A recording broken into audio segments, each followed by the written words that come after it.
Oke, pertama saya ucapkan dulu Assalamualaikum warahmatullahi wabarakatuh. Nah, saya mereview sedikit kuliah minggu yang lalu ya. Kita sudah masuk pertemuan ke-7 ya untuk kuliah ekonometrika. Oke, kemarin kita untuk menyimpulkan uji Durbin-Watson itu menggunakan 5 kuadran. Kelemahan dari uji Durbin-Watson itu pada saat masuk kuadran 2 ya, dan kuadran 4 dia tidak punya keputusan apapun. Sehingga kita nggak bisa menyimpulkan terjadi autokorelasi atau tidak. Nah ini kelemahan dari uji Durbin-Watson. Nah kelemahan ini akan diperbaiki oleh uji Base-Godfrey. Ya. Uji Base-Godfrey. Nah ini yang akan kita bahas. Ya. Di uji Base-Godfrey ini sudah nggak memerlukan tabel Durbin-Watson lagi. Tapi kasus khusus dari uji Base-Godfrey itu adalah uji Durbin-Watson. Ya, nanti bisa kita lihat ya. Itu ya. Apa idenya dari uji Base-Godfrey itu? Dia bisa mencoba galat yang disimpan tadi itu bisa berpola AR1, AR2, AR3 dan seterusnya. Nah itu, jadi lebih umum. Ya, nah, bagaimana langkahnya? Sama proses awalnya, regresikan dulu Y terhadap X. Dalam ini adalah datanya time series. Ya. Itu akan lebih sesuai kalau pakai data time series ya untuk uji autokorelasi itu. Meskipun tidak menyalahkan kalau datanya cross section, bisa juga ya. Sudah saya ceritakan di apa. Ya, andaikan yang dicoba itu adalah galatnya membentuk ARP. Nah, kalau Durbin-Watson kan khusus AR1. Di sini bisa secara umum ARP. Nah, gitu ya. Artinya apa? Galatnya UT tadi membentuk pola regresi terhadap UT-1, UT-2 sampai dengan UT-P. Dengan koefisiennya ada ρ1, ρ2 sampai ρP. Nah, asumsinya apa? Galat yang dibentuk di sini namanya epsilon T ya. Epsilon T itu harus bersifat white nose. Sudah diasumsikan memenuhi bentuk white nose. Artinya min-nya 0 dan saling independen. Antar epsilonnya itu independen. Itu yang dikenal dengan white nose. Ya gitu ya. Pokoknya syaratnya rata-ratanya 0, kemudian antar galat epsilon T ini sudah independen. Itu asumsi yang diberlakukan di model ARP ini. Nah, hipotesis yang akan kita uji apa? Apakah ρ1, ρ2 sampai ρP itu 0? Kalau terima H0 itu berarti apa? Galat UT tidak dipengaruhi oleh UT-1, UT-2 sampai UT-P. Berarti tidak ada autokorelasi. Sederhana kan? Uji BG ini, saya singkat aja BG ya, Base-Godfrey. Ya, ini lebih sederhana. Bagaimana H1-nya? Paling sedikit ada ρ J yang tidak 0. J-nya berjalan dari 1 sampai P. Itu aja. Kalau nanti tolak H0, maka kemungkinannya masih banyak. Paling sedikit ada 1 ρ J yang tidak 0. Ya kita coba aja ρ1 dulu. Ya, misalkan aja ρ1-nya tidak 0. Nah, ternyata signifikan. ρ2-nya ternyata apa? Signifikan juga. Bisa jadi nanti modelnya jadi AR2. Nah, gitu ya. Kalau setelah kita uji ini ya, setelah kita uji ternyata yang signifikan itu cuma ρ1 saja. Ya berarti sama saja idenya itu sama dengan uji Durbin-Watson. Nah, ya kan kasus khusus Durbin-Watson. Kasus khusus dari uji BG di mana yang signifikan hanya ρ1. Bagaimana kalau ternyata yang signifikan itu ρ2, misalkan aja terjadi begitu. ρ1-nya tidak, ρ3 sampai ρP-nya tidak. Berarti nanti apa? UT-nya bergantung pada ρ2 UT-2. Gitu ya. Tapi, nah ini ada insting yang masuk ya secara teori. Kuat mana korelasi UT dengan UT-1 dibanding UT dengan UT-2. Nah, ini coba saya sharing pendapat. Kira-kira kuat mana pengaruh UT-1 terhadap UT dengan UT-2 terhadap UT? Jawabnya sudah pasti lebih kuat UT-1. Makin panjang legnya pengaruhnya mulai melemah. Nah, gitu ya. Jadi nggak mungkin nanti akan terjadi regresi UT terhadap UT-2. Di mana UT-2 signifikan, UT-1-nya tidak, itu nggak mungkin. Nggak mungkin terjadi. Jadi mesti ngeceknya dari UT-1 dulu. Oh, ternyata signifikan. Loh, UT-2 juga signifikan. Berarti modelnya melibatkan UT itu dipengaruhi oleh UT-1 dan UT-2. Sedangkan row yang lain tidak. Ya, begitu. Bisa jadi seperti itu modelnya. Ya, oke ya. Seperti itu. Nah, sekarang kita lanjut ya. Ini uji BG ya. Jadi satunya paling sedikit ada satu row J tidak sama dengan 0, di mana J-nya bernilai 1, 2, sampai P. Ya, kalau nulis lengkap gitu. Sekarang uji BG ini langkah-langkah yang dilakukan seperti ini. Ringkas ya. Pertama, regresikan YT terhadap XT dengan metode OLS. Simpan galatnya beri nama UT topi. Sama ini prosesnya di turbin juga begini kan. Ya. Kemudian regresikan UT topi terhadap XT. Ya. Terhadap XT. Itu yang merupakan data asalnya atau aslinya. Dan terhadap leg-legnya dari UT yang akan dicoba.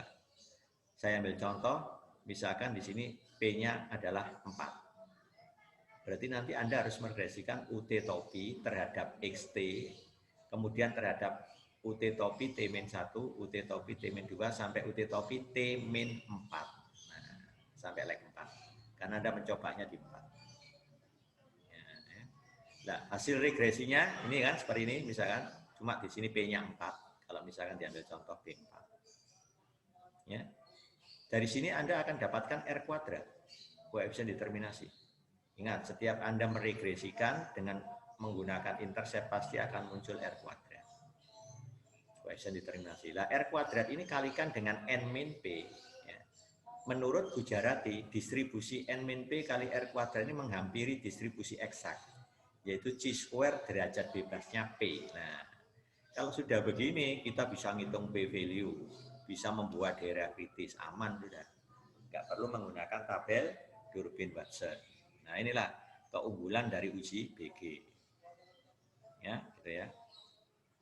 Ya, nanti saya peragakan bagaimana menghitung P value-nya tanpa melihat tabel chi-square. Ya. Tapi kalau ujian di kelas, Anda harus mencarinya lewat tabel chi-square karena tidak menggunakan laptop. Masalah. Ya, gitu ya. Untuk tugas Anda harus pakai laptop, ya, menggunakan Minitab. Ya. Nah, oke ya, ini adalah statistiknya. Ternyata uji BG itu statistiknya adalah ini, chi-square hitung ini namanya. Biasanya saya tulis chi-square indeks H, namanya chi-square hitung. N-P kali R kuadrat. R kuadratnya diperoleh dari koefisien determinasi UT terhadap XT dan leg-nya. Oke, dapat ya. Distribusinya chi-square derajat bebas P. Apa daerah kritisnya? Sederhana aja. H0 ditolak jika apa? Chi-square ya, lebih besar chi-square derajat bebas P dengan signifikansinya adalah alfa. Jadi nanti H0 ditolak jika nilai chi-square lebih besar chi-square alfa derajat bebas P. Itu aja. Ini kan bisa dicari dari tabel. Ya, nanti saya peragakan contoh aplikasinya supaya jelas. Nah, inilah ringkasnya. Ini ada pertanyaan di sini. Perhatikan bahwa untuk menjalankan regresi ini, kita hanya membutuhkan pengamatan sebanyak N-P. Ada yang bisa jawab kenapa hanya N-P? Kok enggak N pengamatan? Nah, contohnya di sini P-nya 4. Ya toh? P-nya 4. Berarti nanti ini berakhir pada UT topi T-4. Kenapa kok harus menggunakan N-4 pengamatan? Kok enggak N? Ya, jawabnya terletak di UT topi T-4. Berarti Anda awalnya punya data UT topi kan? Sebanyak N. Berarti kalau UT-1 tinggal N-1 pengamatan. Kalau pakai UT-2 berarti datanya tinggal apa? N-2 pengamatan. Kan hilang 2 pengamatan di sini. Kalau UT-4 berarti hilang 4 pengamatan. Nah, berarti tinggal N kurangi 4. Berarti kalau N-nya 40 dikurangi 4 hanya butuh 36 pengamatan aja. Nah, itu jawabnya karena ada lag ini. Ya. Itu jawabannya ya. Karena ada leg sampai leg 4, berarti ada 4 pengamatan yang hilang, berarti Anda hanya butuh untuk estimasi ini, itu adalah N-P pengamatan. Untuk P4 berarti Anda hanya butuh 36 pengamatan. Itu nanti terkait dengan statistik hitungnya. Itu Chi-square hitung. Ya. Derajat bebas P yang kita tentukan ini. Ya. Nah, itu ya, sudah. Sekarang contoh. Datanya sama, saya menggunakan data pengaruh produktivitas terhadap Y, kompensasi real. Ya, dah? Kompensasi real dipengaruhi oleh produktivitas. Saya mencoba dengan AR6. Andaikan galatnya memenuhi AR6. Ingat, uji BG ini lebih luas. Berarti P-nya 6 ya. Jangan lupa P-nya 6. Berarti saya tinggal masukkan N dikurangi 6, 40 dikurangi 6, 34. Gampang kan? R kuadrat sekian ini dari mana nih? Nah, nanti saya contohkan. Ini dari regresi UT topi terhadap XT dan UT-1 topi, UT-2 topi sampai UT-4 topi. Nanti akan dapat hasil begini. R kuadratnya. Baru Anda bisa menghitung statistik ujinya. Ya, ini tadi 34 dikalikan R kuadrat 0,8758. Ternyata statistik hitungnya 29,7772. Daerah kritisnya apa? H0 ditolak jika Chi-square lebih besar Chi-square tabel. Chi-square tabel berarti pakai alfa 5%, derajat bebasnya P kan tadi? Kan P-nya 6. Ini saya baca di tabel Chi-square ketemu 18,5476. Kalau begitu, daerah kritisnya adalah H0 ditolak jika Chi-square lebih besar 18,5476. Sementara Chi-square hitung kita 29, berarti memenuhi daerah kritis kan? Berarti masuk daerah gelap, berarti keputusan H0 ditolak. Kalau H0 ditolak berarti kesimpulannya apa? Paling sedikit ada satu koefisien autokorelasi yang tidak 0. Yang mana itu? Ya mesti ngetesnya dari yang leg 1. Karena yang paling kuat kan pengaruhnya terhadap UT, baru masuk ke leg 2. Ya, kalau leg 1-nya ternyata signifikan, ya sudah. Leg 2, leg 3 sampai leg 6-nya nggak ada yang signifikan. Berarti gunakan aja pakai leg 1, tidak lain ini sama dengan uji Durbin-Watson. AR1 itu kan Durbin-Watson. Nah, dalam hal ini menunjukkan bahwa uji BG kesimpulannya sama dengan uji Durbin-Watson. Itu. Nah, itu ya. Nah, nanti bisa kita peragakan. Ya, coba saya peragakan ini supaya paham ya. Saya buka Minitab, datanya sudah saya simpan seperti ini. Cuma di sini yang belum saya simpan tuh UT-1, UT-2 dan seterusnya. Ya. Dan ini nanti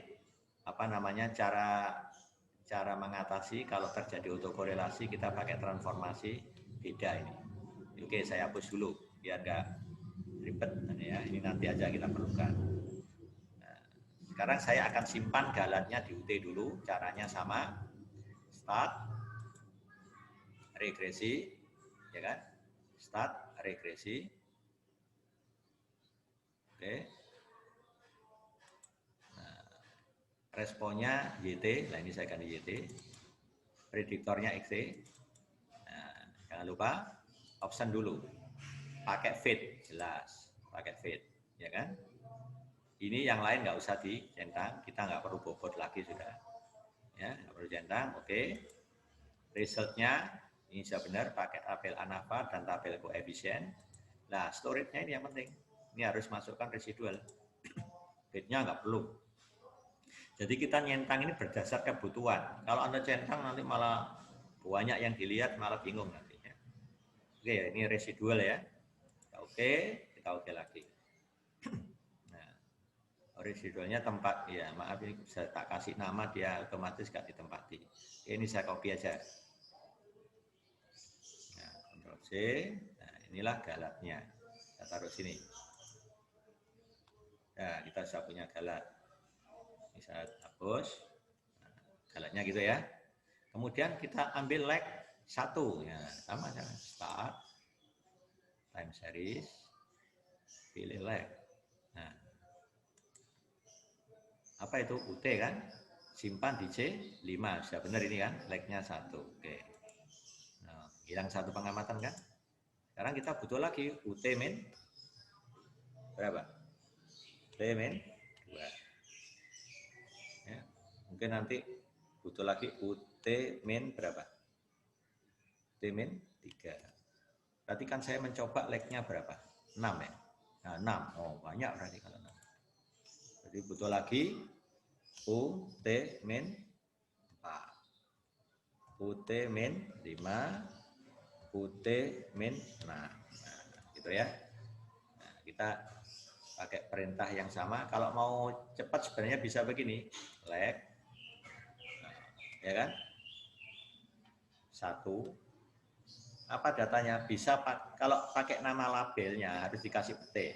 Kalau saya nggak pakai label, langsung pakai C aja. Ya. Leg 1 untuk siapa? Untuk UT kan? Oh, maaf. Ini untuk UT min 1. Kalau diambil leg lagi, nanti jadi UT min 2. Kalau saya mau leg 2, begini. Nah, leg 2, cuma di sini saya pakai UT. Nah, nanti kan muncul ini. Jadi ini saya ketik di sini C berapa? C4. Hasilnya disimpan di C berapa? C6. C6. Ini artinya C6 itu menyimpan leg 2 dari UT. Nah, C6 menyimpan leg 2 dari UT. Ya. Ini kita enter. Kita titik ya, baru kita enter. Nah, muncul.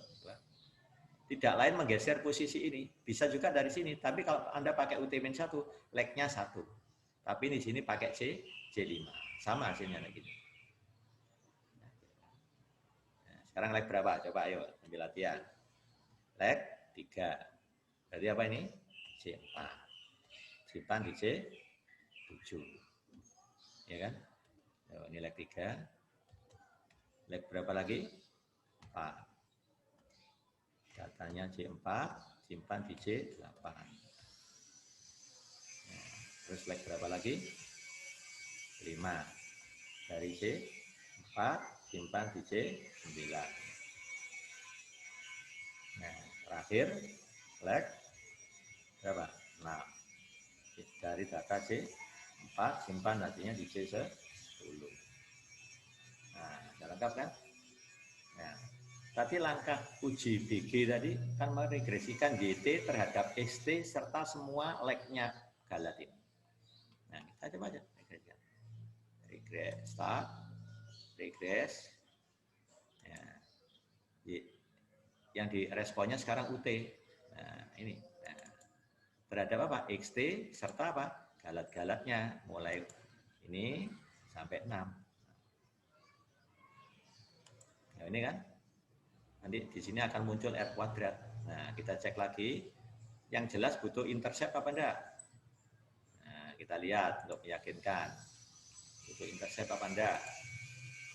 Nah, butuh intercept namanya alpha 1 topi. Nah, jadi masukkan intercept.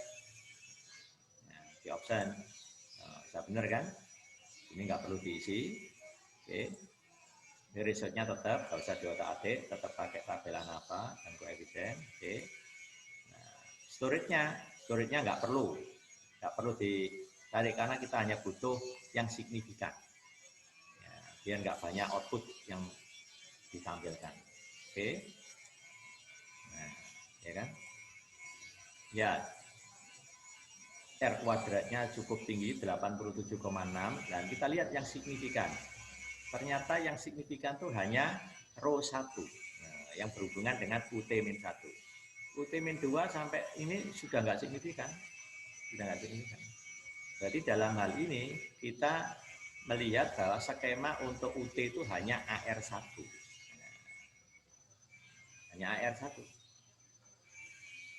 Nah, nanti apa kaitannya selanjutnya? Kalau kita ingin mengestimasi modelnya, ya gunakan galatnya yang berpola AR1. Nah, seandainya UT-2 ini signifikan juga, berarti kita butuh UT-1 dan UT-2. Kita regresikan lagi, gitu. UT terhadap XT UT-1, UT-2, nanti kan dapat R kuadrat. Ya kan? Nah, kita cek seperti itu, ternyata signifikan juga. Berarti sudah hasil akhirnya nanti UT-1, UT-2 masuk dalam model. Itu kalau dikaitkan dengan transformasinya nanti, gitu ya.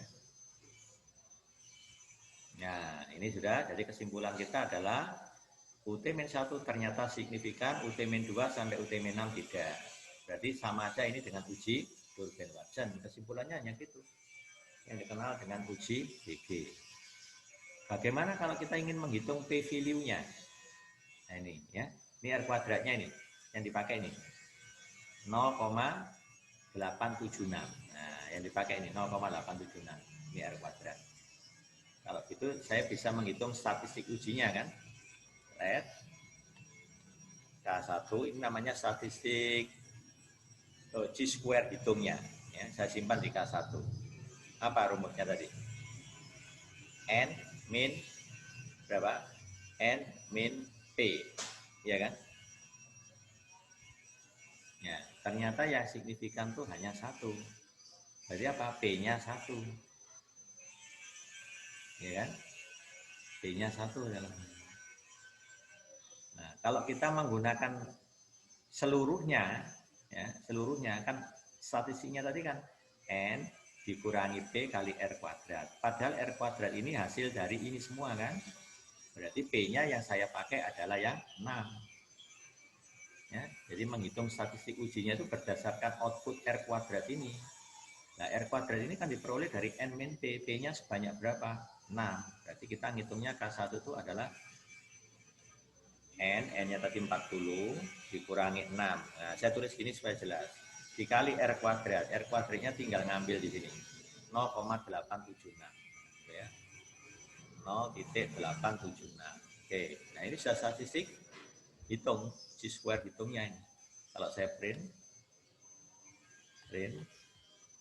K1, tuh, nilainya 29,784. Ya, gitu ya. Jadi di contohnya tadi ya, 29, nah ini kan 29,7772. Ini beda output sedikit ya. Bulatkan 784. Pakai ini boleh ya. Kalau ini bawaannya dari Gujarati, ini ingat ya, Gujarati itu softwarenya software lama yang dipakai karena bukunya tahunan lah. Ini software yang lebih baru, ya mungkin ini yang lebih valid. Angkanya ada perubahan. Ya. Karena software lama itu apa namanya, pengaruh di pembulatan aja. Ya. 29,784 kita pakai patokan ini. Ya kan? Bagaimana sekarang cara menghitung p-value-nya? Saya nggak perlu buka tabel. Kalau buka tabel seperti ini caranya. Ya, cek dulu apa? G-square tabel. Alfanya 5%, derajat bebasnya P kan? P-nya kan 6. Buka tabel ketemu ini. Derajat bebas posisinya di baris. Nanti baris lihat angka 6. Kolomnya lihat 0,05. Nanti tarik baris kolom, irisannya nanti ketemu 18,5476. Baru daerah kritisnya apa? K0 ditolak jika G-square lebih besar 18,5476. Ini namanya daerah kritis. Karena G-square hitung kita itu ketemu sekian, ya kan? Memenuhi daerah kritis, berarti H0 ditolak, berarti ada apa? Autokorelasi di dalam galatnya. Itu aja. Untuk ngecek selanjutnya autokorelasinya itu berarti AR1, AR2, apa AR3, nah kita belum tahu. Nah, lanjutkan dengan masing-masing terhadap AR1 nanti begitu. Oh ternyata hanya AR1 yang berperan, AR2-nya sudah enggak, apalagi AR3 tambah enggak berpengaruh, gitu ya. Oke, seperti itu. Nah ini ya, ini sudah. Nah sekarang saya akan hitung p-value-nya. Caranya ini saya kasih oret-oretan sebentar di sini. Cara menghitung p-value-nya. Nah seperti ini. Tadi kan sudah saya jelaskan menghitung G-square hitung. Ini namanya G-square hitung atau statistik uji. N min P kali R kuadrat. Tadi sudah kita hitung nilainya 29,7772. Ini saya mengacu pada slide. Nah, Ini 7772. Kalau pada Minitab ini menggunakan 7840. Oke, saya pakai ini ya. Caranya di mana? Saya pakai patokan ini. Nah, kalau dengan slide kan bedanya sedikit saja. Yang di slide tadi 297772. Ini kalau dibulatkan kan 29.78 ya. Nah, 78. Hampir sama dengan ini. 29.784 ya, hampir sama. Oke, saya pakai patokan ini aja supaya gampang dilihat. Nah, ini penjelasannya. Rumus P-value itu sebenarnya ini kan ujinya satu arah sebelah kanan. Kalau menguji apa namanya? Autokorelasi atau tidak. Nah, seperti ANAVA itu. Kan pakai G-square-nya lebih besar G-square alpha, bukan alpha per 2. Nah, sama aja dengan itu. Uji serentak ya. Nah, ini rumusnya, P-value-nya. G-square, probabilitas G-square hitung lebih besar, G-square lebih besar dari G-square hitung. G-square hitungnya nanti saya masukkan nilai yang ada di sini. Ya, ini nanti saya ganti 29.772 ini akan saya ganti. Nah, ini ubah dulu menjadi kumulatif kurang dari. Nah, karena di Minitab itu yang disimpan tuh CDF. Nah, CDF itu kumulatif distribution function, berarti kumulatifnya kurang dari, bukan lebih dari. Kalau Anda pakai ini berarti lebih dari. Minitab ngitungnya salah nanti. Maka ubah menjadi kurang dari, caranya dikomplemen. 1 min peluang, komplemennya ini kan jadi kurang dari sama dengan. Nah, ini yang dipakai. Nah, ini saya simpan di K1.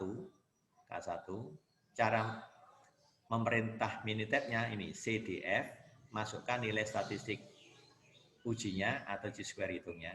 Simpan hasilnya di K1, titik koma, enter. Ketikkan G-square cukup G-ski. Derajat bebasnya P, P-nya tadi 6. Jangan lupa diakhiri titik. Enter.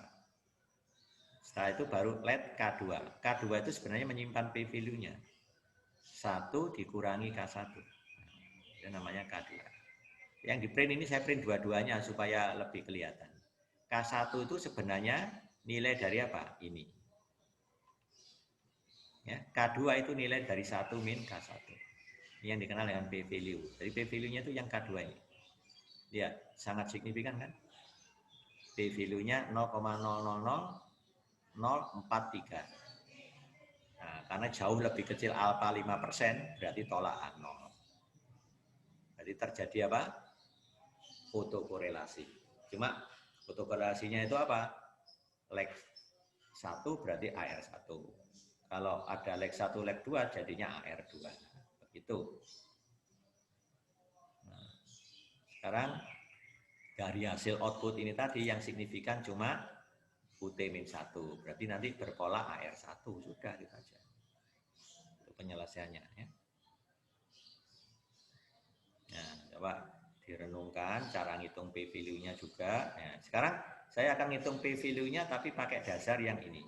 Ini untuk software yang lebih diperbarui ya. Kalau Gujarati itu masih pakai software yang lama, tapi yang jelas bukan Minitab. Saya nggak tahu ini softwarenya apa. Ini kan saya ambil dari Gujarati. Ya. Kita pakai software yang baru. Perintahnya apa tadi?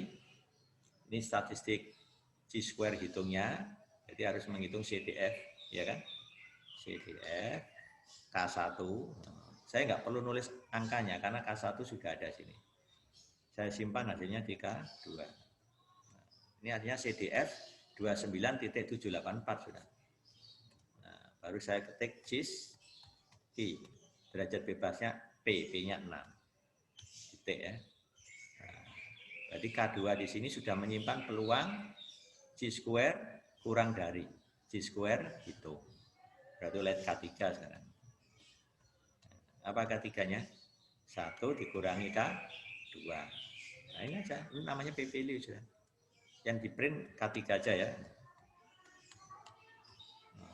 Ya, hampir sama kan? 0,000432. Kalau di sini tadi 0, enggak. Bukan ini ya. Di penjelasan loh. 0,00433 loh. Kan kita 432. Beda tipis sekali. Ya, itu cara ngitung P-value-nya. tanpa melihat tabel. Ini kalau nanti Anda ngerjakan tugas pakai ini boleh. Nggak perlu buka tabel. Pak, saya pakai tabel aja, silakan. Ya. Sambil untuk persiapan ujian tulis kan pakai tabel. Ya. Nah, ini untuk mengolah datanya seperti itu. Ya. Oke, ini uji BG sudah selesai. Ya. Uji BG ini sudah selesai. Contohnya. Ya. Nah, sekarang dan dia kasusnya adalah AR1. Jadi UT-nya bergantung pada UT-1. Dengan koefisien autoregresifnya adalah rho. Ya. Oke, sekarang saya lanjutkan. Bagaimana kita mengestimasi modelnya sekarang? Saya masih pakai data yang sama. Ya, upah apa tadi kompensasi ya dipengaruhi oleh produktivitas. Upah kompensasi dipengaruhi oleh produktivitas. Di mana Galap sudah kita lakukan pengujian sebelumnya baik pakai Durbin-Watson maupun pakai BG. Ternyata UT-nya membentuk pola AR1, ya kan? BG memperkuat hasil dari Durbin-Watson tadi. AR1, polanya sudah jelas pakai ini. Apa langkah yang harus kita lakukan selanjutnya? Data ini saya transformasi leg 1. Nah, ada alasannya kenapa? Leg 1. Nanti saya kalau Anda bisa nangkap penjelasan saya pasti bisa jawab. Nah, ya. Ini ada dua cara yang dilakukan untuk mengestimasi model regresi apabila galatnya berpola AR1. Berpola AR1 ya. Nah, caranya dengan mengasumsikan rho diketahui. Nah, ini jarang dilakukan. Kenapa? Karena pada umumnya rho itu tidak diketahui. Makanya nanti diduga. Masih ingat cara menduga rho? Rho itu adalah koefisien autoregresif. Ada 3 cara menduga rho. Ya, nanti saya terangkan. Cara pertama bisa melalui definisi bahwa rho, ya toh, rho topi itu sama dengan sigma UT topi dikalikan UT-1 topi dibagi sigma UT topi kuadrat. Nah, ini kan dari definisi. Lihat di kuliah saya minggu lalu.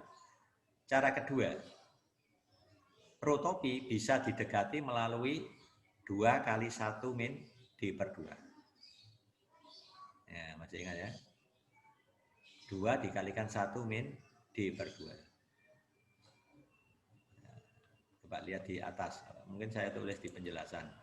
Coba sini. Oh, maaf, bukan ada 2 kali ya.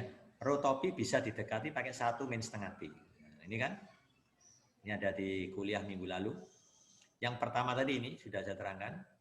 Bisa diduga melalui jumlah dari UT topi dikali UT-1 topi dibagi jumlah dari UT topi kuadrat. Yang kedua diduga melalui 1 min setengah D. D itu statistik Durbin-Watson. Rumusnya ini. Ini sudah saya peragakan minggu kemarin, ngitung ini. Ini pakai apa ini? SSI dari ini dibagi SSI dari itu. Langsung ketemu D. Ya, nanti masuk sini, maka dapat rho topi. Yang ketiga bisa melalui rumus AR1-nya. Kan Durbin-Watson maupun BG kan sudah menguatkan polanya AR1. Nah, nanti rho-nya ini bisa diduga dengan meregresikan UT terhadap UT-1 topi tanpa intercept. Langsung keluar rho topi. Yang jelas ketiga nilai ini berbeda, cuma tipis bedanya. Ini bisa dipakai untuk transformasi tadi. Ya, nanti saya peragakan beberapa. Misalkan saya menggunakan yang mana? Yang ini misalnya. Oke, pakai yang ini juga bisa. Ya, pakai yang ini. Ya, mungkin yang lebih cepat pakai yang ini. Dan ini juga bisa, D-nya kan sudah keluar langsung tadi. Terserah, nanti kita coba praktekkan yang mana. Untuk rho topinya. Ya. Dari sini nanti dapat rho dugaan. Nah, ini sebenarnya sudah dalam bentuk rho dugaan. Ya. Saya ganti lambangnya.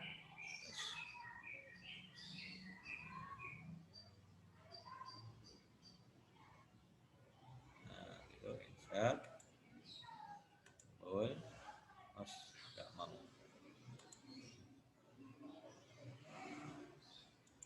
Ya, saya kopikan aja dari sini.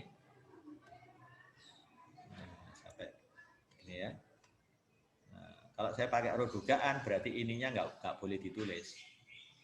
Ya, kalau saya pakai rho, ininya ditulis. Ya, intinya itulah. Jadi kita kembalikan aja supaya kelihatan polanya adalah pola AR1. Biarkan gini aja ya, nanti rho-nya diduga. Oke, 3 cara menduga rho sudah saya jelaskan ya. Nah, sekarang proses bagaimana kita melakukan transformasi. Pertama kita punya model ini. Nah, ini saya transformasi dengan Lex 1, maka nanti akan berubah jadi YT-1 sama dengan beta 1 tetap ya, plus beta 2 kali XT-1 plus UT-1.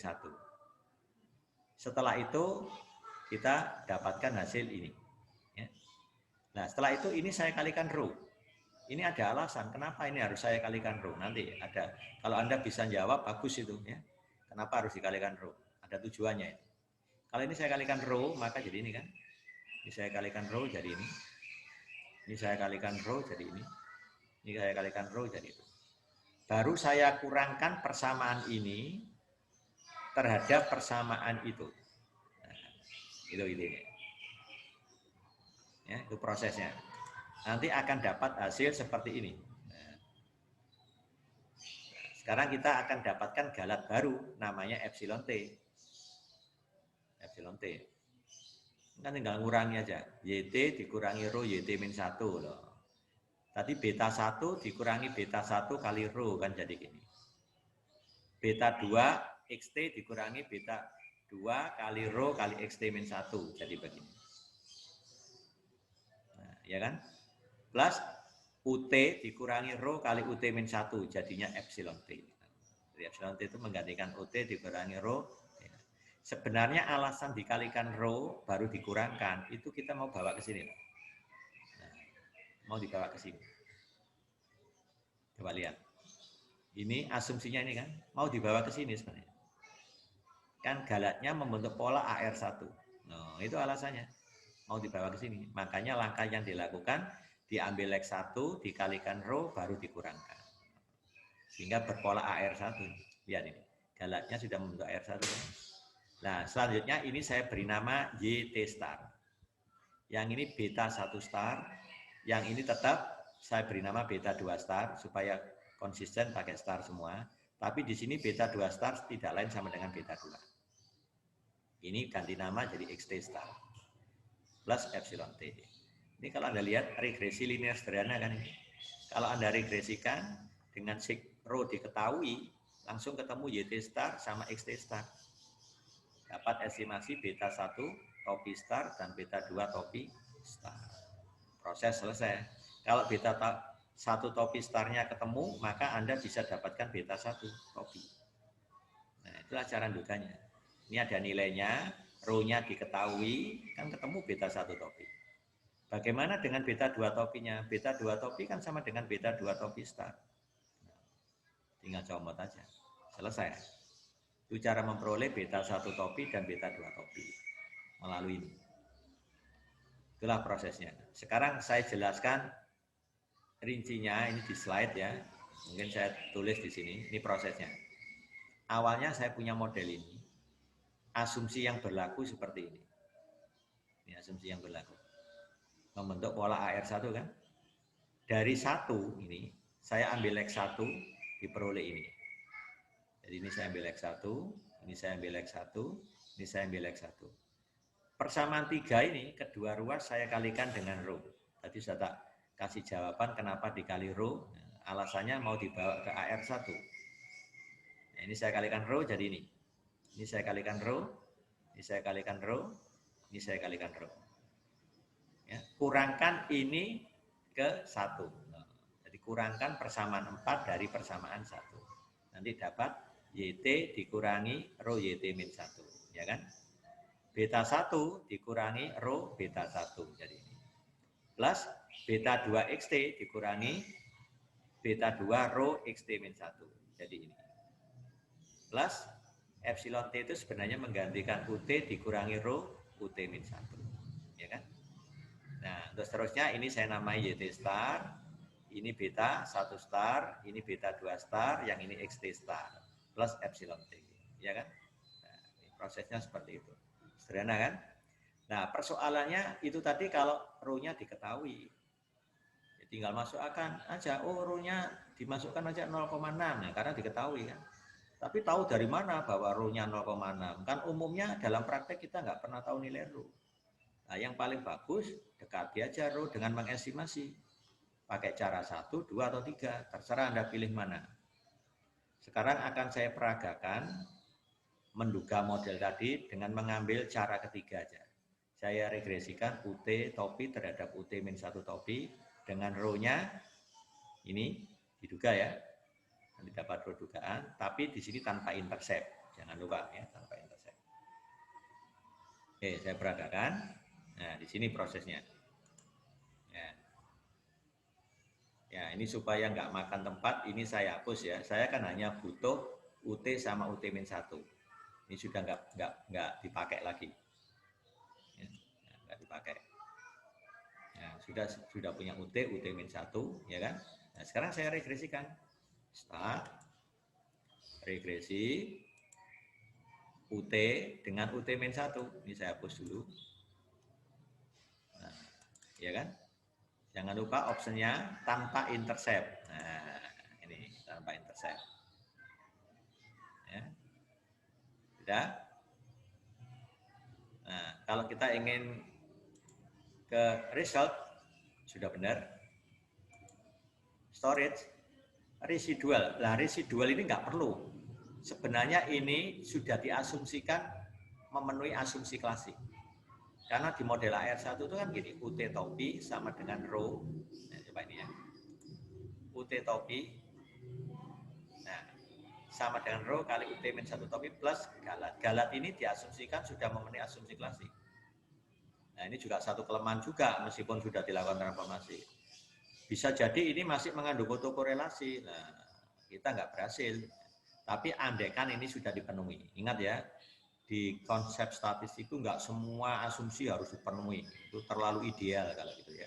Biasanya ini sudah mengacu pada teori, ini biasanya sudah memenuhi asumsi klasik. Saling independen, mean-nya 0, gitu aja.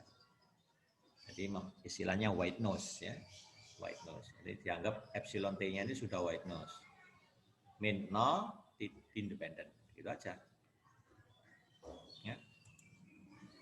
Oke, residual nggak perlu, kita oke lagi.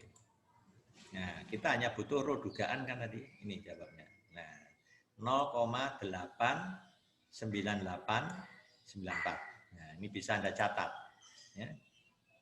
Bisa Anda catat, ya, untuk supaya kita nggak bolak-balik geser ya posisinya itu.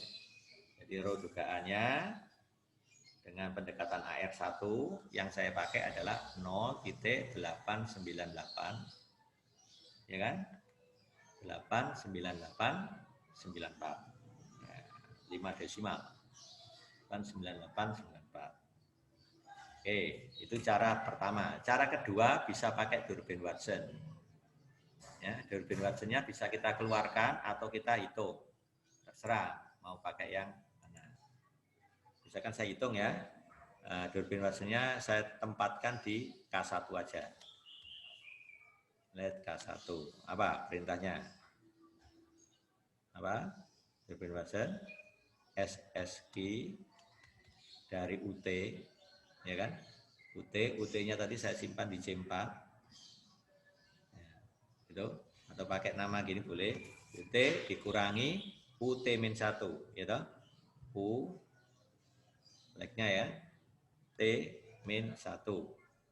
Ini sudah menyatakan sigma UT dikurangi UT-1 kuadrat. Nah, tinggal dibagi SSQ dari UT. Nah, ini sudah merupakan nilai statistik D. Kalau nggak percaya nanti Anda cross check, regresikan YT terhadap XT, simpan Durbin Watson-nya, nanti akan sama persis dengan ini. Baru lihat K2. Nah, apa K2? Hampiran tadi loh. Saya mau ngitung pakai rumus yang kedua ini. Nah, pakai ini. 1 min setengah D kan. Nah, jadi ini sudah rho dugaan. Nah, jadi apa? 1 dikurangi setengah berarti 0,5 kali D. D-nya tadi 1. Nah, ini kan statistik Durbinnya. Nah, coba kita print. Hasilnya beda dikit ya. 0,925347. Nah, nanti kita bandingkan dari ketiga ini mana yang paling bagus dipakai. Nah, gitu ya. Kan bisa kita lihat MSC-nya. Nah, ingat ya, tadi yang pertama nilainya 0, berapa tadi? 0,89894. Ingat, kata dia tadi, sudah. Tuh. Nah, sekarang kalau pakai hampiran Durbin Watson, nilainya berapa? Kalau pakai hampiran Durbin Watson. Ya, kalau pakai Durbin Watson, produknya menghampiri berapa?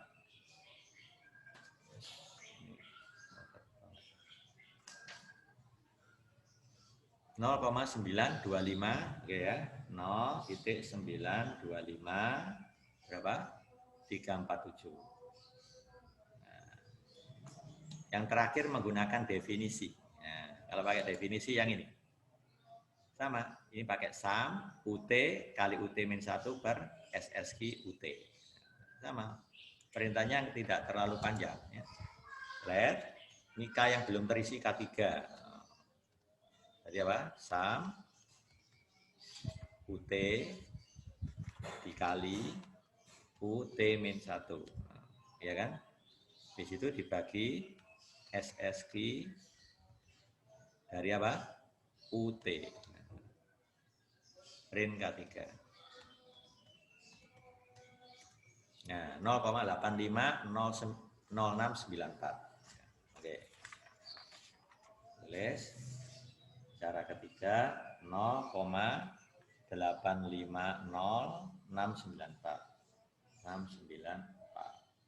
Oke, kita sudah punya nilai dugaan rho ini. Nah, baru kita terapkan tadi yang cara transformasi tadi. Ya, cara transformasi tadi. Ya, cara transformasi tadi kita terapkan, maka kita peroleh. Nah, butuh apa kita? YT-1. YT-1. Butuh apa lagi? X T-1. Baru kita dapat YT star. Nah, ya kan? Sama X T star. X T star. Nah, begitu. Ya. Sekarang kita isi. YT-1 berarti apa? Leg-nya YT. Perintahnya tadi leg 1, ya kan? Dari variabelnya YT berarti C2. Ya kan? Taruh di C berapa? Taruh di C6. Titik ya. Leg 1 C2. Enggak mau. Oh, ini apa tadi? Udah hapus ya. Saya undo dulu. Oh ya. Maaf, datanya tadi ini ya. 58.5 ya. Oh ya. Oke. Leg 1 C2 taruh di C6. Oke. Nah, udah ya. Nah, secara sama sekarang leg 1 C berapa? Untuk XT C3. Taruh di C7. Oke ya. Nah, udah. Ini baru saya bisa dapatkan YT star. Let apa? YT star. Nah, saya tulis saya YT star. Nah, mau diisi apa ini? YT, ya kan? Ini saya tulis pakai simbol supaya kelihatan. Dikurangi row dugaan. Row dugaannya pakai yang mana? Misalkan pakai yang ini. Ya. Berarti K3 kan? Nah, masukkan K3. Dikali apa? YT-1. Nah, ya kan? Nih. YT-1. Ini namanya YT star. Oh, nggak mau dia. Nah, kalau ini berarti dia nggak mau. Nah, mintanya apa? Pakai C-nya. Ya. Nah, ya. Lihat YT star tadi apa? C8. Oke, pakai nama C8 aja. Jadi kalau nggak mau gini kan aja. C8. YT-nya ini biasanya mau ini, tapi lebih aman pakai nama J-nya aja ya. J2 dikurangi K3, K3-nya tadi sudah terisi ya. Saya pakai estimasi yang penjelasan saya pakai definisi tadi ya. Dikali apa? YT-1 lah. YT-1-nya ini saya pakai nama J-nya aja, yaitu C6. Nah, ya. Secara sama, ini saya copy aja. Nah, ini berarti yang C9. Nah, C9 berarti apa? C3. Ya. Ini berarti K3-nya sama kan, row-nya harus sama. Ini berarti C-nya C berapa? Jadi kan K3 itu adalah row dugaan dikalikan C6. Kalau ini berarti C7. Gitu. Kan rumusnya XT start itu adalah XT dikurangi row dugaan dikalikan XT-1. Ya, XT-1. Ya, kita enter. Nah, sudah. Sekarang regresikan YT start terhadap XT start dengan intercept. Ya, gitu ya. Start, regresi, YT start terhadap XT start. Jangan lupa intercept-nya dicetak. Ya. Oke. Sekarang option sudah ya tadi ya. Ya. Sekarang result-nya. Ya, oke. Nah, kemudian storage-nya. Nah, storage-nya nggak perlu ya, kita sudah tahap akhir sudah ini. Sudah tahap akhir. Ya, oke lagi. Nah, lihat ini sangat signifikan. R kuadratnya bisa menjelaskan 75,6%. Nah, nanti tinggal kita cek. MSC-nya cukup kecil 0,837. Itu kalau menggunakan row dugaan 0,85069. Nah, ini coba dengan row dugaan yang kedua. Mana yang MSC-nya paling kecil, itulah yang kita pilih. Yang lebih bagus ya, kalau kita teliti seperti itu. Ya. Nah, ini ya. Jadi caranya seperti itu. Oke, nanti besok saya coba akan peragakan pakai penduga yang kedua dan ketiga. Ya, sambil memberikan penjelasan untuk tugasnya ya. Jadi tugas sudah saya sampaikan berulang kali di setiap akhir pokok bahasan. Anda harus mengerjakan tugas, tujuannya untuk mereview apa yang sudah saya terangkan di kuliah virtual ini. Ya. Ya, kalau nggak mencoba sendiri nanti nggak bisa. Supaya Anda lebih memahami ya harus dipraktekkan dengan mengerjakan tugas. Ya. Kalau saran saya kemarin datanya itu ambil aja yang time series karena nanti bisa dikemas ke hetero bisa, ke multikolinialitas bisa, kemudian ke autokorelasi juga bisa. Kalau Anda dapat data cross section ya tidak apa-apa, cuma nanti ke autokorelasinya ini kurang valid, ya, kurang valid. Karena rumusnya AR1 itu kan data time series. Ya. Masa pakai cross section kan nggak umum. Ketergantungannya di ketergantungan antar tempat, gitu. Bukan waktu. Kali ini kan antar waktu, gitu ya. Yaitu yang membuat masalahnya. Saran saya pakai aja yang time series, ya, seperti contoh yang saya berikan di sini. Nah, oke, saya kira cukup sampai sini. Saya akhiri dulu. Assalamualaikum warahmatullahi wabarakatuh.